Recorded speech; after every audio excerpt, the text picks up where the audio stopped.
Εντοπισμός στόχου με την κεφαλή βαθιάς έρευνας. Προσέχουμε στο να είναι τεντωμένες οι κρεμάστες μεταφοράς και η κεφαλή έρευνας να έχει απόσταση από το έδαφος 15 με 20 πόντους. Ξεκινάμε συγχρόνως με το παρτενέρ μας στην έρευνα. Όταν εντοπίσουμε ένα στόχο, κινούμε την κεφαλή έρευνας μπρος-πίσω, δεξιά-αριστερά και πάνω στο στόχο, και όταν ο δείκτης σκοπ φτάσει στο πιο ψηλό σημείο, πατάμε το πλήκτρο OK στο πληκτρολόγιο. Τώρα θα κάνουμε τις διελεύσεις έγκρισης πάνω από το στόχο. Πρώτα από τα δεξιά στα αριστερά, έπειτα από τα αριστερά στα δεξιά και την τρίτη φορά αλλάζοντας τη φορά μας συμπληρώνουμε τις διελεύσεις μας. Μην ξεχνάτε να πατήσετε το πλήκτρο Reset όπου χρειάζεται κατά τις διελεύσεις έγκρισης. Μετά την τελευταία διέλευση, μόλις τραβήξουμε το δάχτυλό μας από το πλήκτρο έγκρισης, θα έρθουν αυτομάτως στην οθόνη τα αποτελέσματα σχετικά με το στόχο. Εντοπισμός επιμικρών μεταλλικών αντικειμένων. Όπως παρατηρούμε στην οθόνη, εντοπίζουμε ένα στόχο με την κεφαλή βαθιάς έρευνας που της έχει γίνει ρύθμιση εδάφους. Με την συσκευή Golden King βλέπουμε σε τρισδιάστατους εικόνες τους επιμήκους στόχους, είτε είναι σε μορφή ορθογωνιού είτε σε μορφή σωλήνας.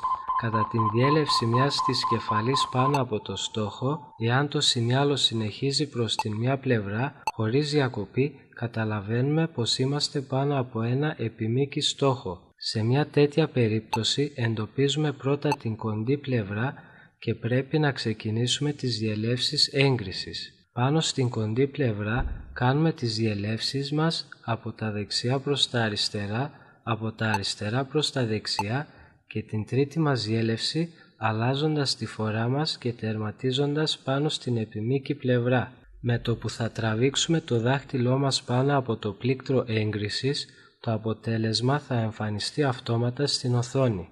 Στην οθόνη αποτελέσματος θα έχουμε τη δυνατότητα να δούμε το βάθος και την τρισδιάστατη μορφή του σινιάλου.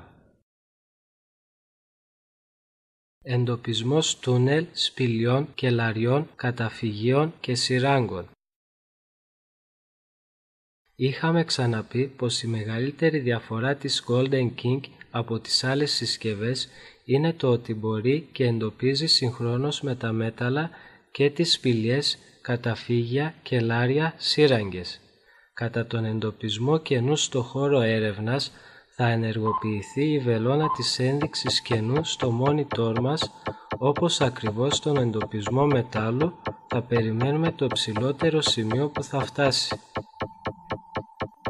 Στη κατάσταση αυτή πατάμε το πλήκτρο OK στο πληκτρολόγιο.